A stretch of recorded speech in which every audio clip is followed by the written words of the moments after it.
Hello, welcome to my channel. This video is a continuation of my series on my relocation process. I had someone who requested, if I could do a video on the possible questions that were asked during my interview when I was processing my application. Yes, interview, I mean before I got a conditional offer to study a research course in the UK. In my previous video, I gave a detailed process of everything, like how it happened from the time I started applying to the very time to the time I got a supervisor, to the time I was interviewed, and then to the time I got my conditional offer, unconditional offer, to the time I arrived UK. This particular video, it's going to be based on that request, which is mostly for the questions that we are asked. And also I am going to add some information to it as well as regards to my visa process, because there were things that I never expected that would be demanded during my visa application process. So this would be like a two-in-one video. To start, beginning from the questions that were asked during my interview, well, it all depends on the course you applied for. Like I said before, mine is MRES. I'm going to leave it on the screen. Mine is MRES, whereas some people are going for Toastmasters. I went for MRES basically because I have dependents. I mean, I have my family. Toastmasters wasn't an option for me because if I had gotten Toastmasters, it means my family wouldn't join me. So I had to go for MRES, and I went for a course which I already studied during my undergraduate days there. So my BSc was chemical engineering, and while applying for MRES, I also had to go for chemical engineering as well. So basically the questions that were asked during my interview were based on my course, were based on what I've studied, were based on my proposal, the topic. Questions that will be asked depends on the course you applied for. Let's take, for example, you applied for biomedical engineering. Definitely the questions that will come up during your interview would be based on that particular course, if that makes sense. If you are preparing for your interview, if let's just say you've already gone through the process of applying and you are on the stage of that interview, I would advise just read all the possible questions or possible interview questions that would be asked during interview as regards to masters by research. You could just search online, you see some information as regards to that. You just go through your proposal as well, because every question they're asking you would still be within, it will just surround your proposal, I mean your research topic. The topic you are proposing to research on, that's just it. Your proposal in the sense that you're telling school, this is the topic I am proposing to research in your school. So if they eventually accepted your application and then you eventually got a supervisor, definitely your supervisor would ask you questions based on that topic, and also questions based on what you've studied. And questions like this, it's just based on what you already have in hand. And so it's just all about getting prepared, preparing yourself, and just read all about the topic, the research topic you proposed to the school, and then basic knowledge, undergraduate knowledge in your course, or even if the topic you are proposing to research on didn't really relate to what you studied in the university, I mean your first degree, you can as well read more, have a general knowledge of that particular topic. I think it will go a long way in helping you get all the answers to whatever questions they will ask you. There is nothing like, okay, this is a specific question that they normally ask. No, if I tell you there is a specific question that they normally ask, I will tell you, I'm lying to you. So it all depends on the course you applied, the topic you are proposing to research on. The reason that I'm conducting this interview is just to be sure you know what you are about to embark on. It's just to be sure you know what you are talking about, to also to get to know you, to get to see you, to get to ask you other questions. Because apart from interviewing you concerning your research topic, They'll also ask you questions based on your preparation, your travel, yeah, your travel preparation. If you are ready, if you have all the things in place, if you have the English requirements, if you have the funding as well, because funding is also part of it. Funding is a major part of it as well. So you will be asked all these questions, and if your answers are favorable to them, definitely they will get back to you with their response. So yeah, that's what I have to say based on this. But there are courses that they don't even get to interview you.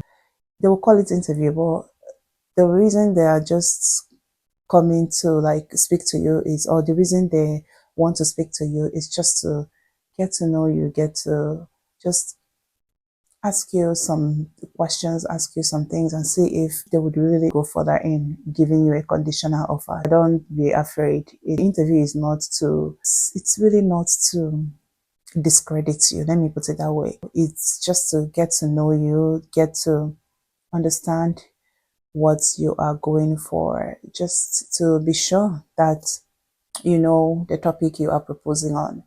And then if the topic you are proposing on, if it really didn't really go down well with them, they might suggest another topic for you. And then if you like it, you can take it up. So yeah, it's just to get to know you, and also for you to get to know them as well. If you have like more than one supervisor, you just get to know them. And also if you have any question you want to ask them, you ask them as well, because next time you're seeing them would be by the time you enter the UK. I mean, the time you met all the conditional offer and you were given an unconditional offer, and then you also pass through your visa process and then traveling into the UK. Next time you're meeting them would definitely be in school, you starting up your studies. I don't know if I answered your question, but that's basically it. That's just it. Then going into my visa application process. For my visa application process, I never expected that I would be asked to I was asked to list all the things that I have been doing since I graduated from the university. Yes, I was asked to do that. I listed all the things that, like during my visa application process, this one is no longer the interview for getting the conditional offer. We are done with that part.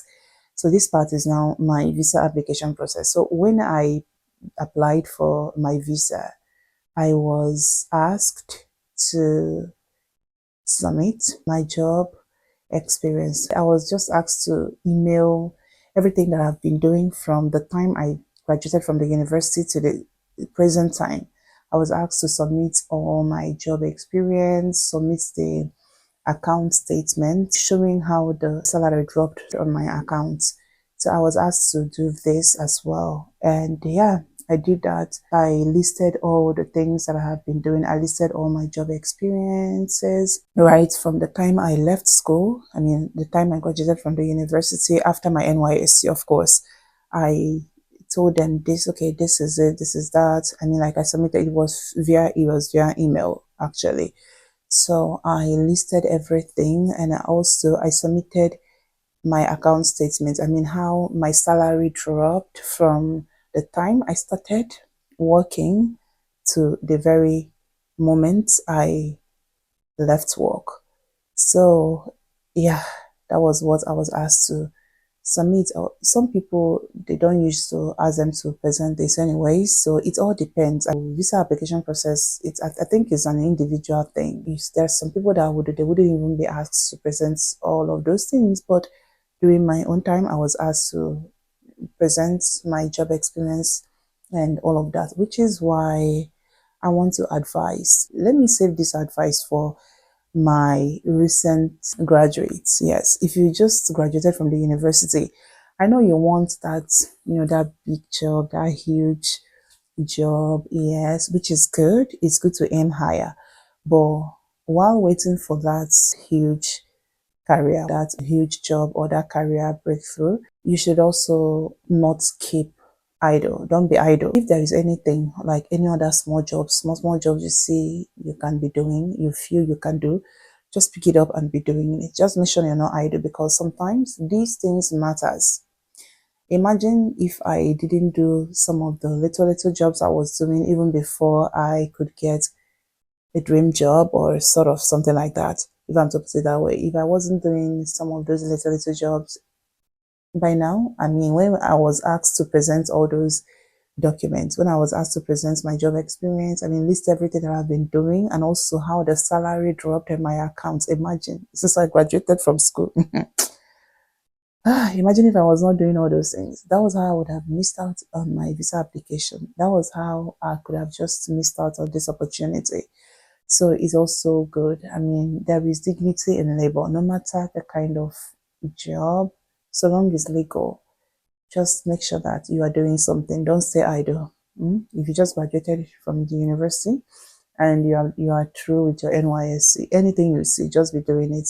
Be doing it little by little until you land that dream job, which of course it will definitely come through. Okay, that was basically what was required of me. And yes, for my IHS, I paid 2 years IHS because my program, of course, MRES is for 2 years. The duration of my study is for 2 years and not 1 year. Like for 2 years, unlike thought masters. Thought masters is 1 year, but for MRES, which is Masters by Research, is 2 years. So for people who are going for thought masters, they paid only for I think the IHS was just for 1 year, but mine I paid for 2 years. So that was how my visa application process, that was how it went. But these are just the major thing that happened during my visa application process, and thankfully everything went on successfully and we are here today. So if you are watching this video and you are on this process or you are still thinking of embarking on this process, just give it a positive mindset, okay? You will definitely get what you are looking for, and I'm here rooting for you. Okay, all right. So I hope this video helps. I don't know. I hope this is a short video, but I hope it answered your questions. And if you still want me to do video on any other aspects, kindly drop it in the comment section and I'll look at it. If it is something I can create, if it is a question something I can answer, I will definitely answer.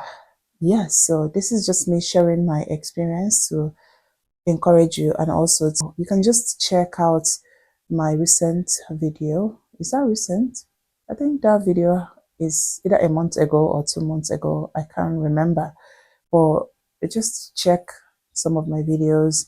You will see my relocation process. I really gave everything in details. So if you're interested in that, you can check out that video, or maybe I would leave the link in my description box so that in that way it will be easier for you to access the video. All right, that's it, guys. And yeah, I wish you luck. I wish you all the best in all your endeavors, success in everything you do.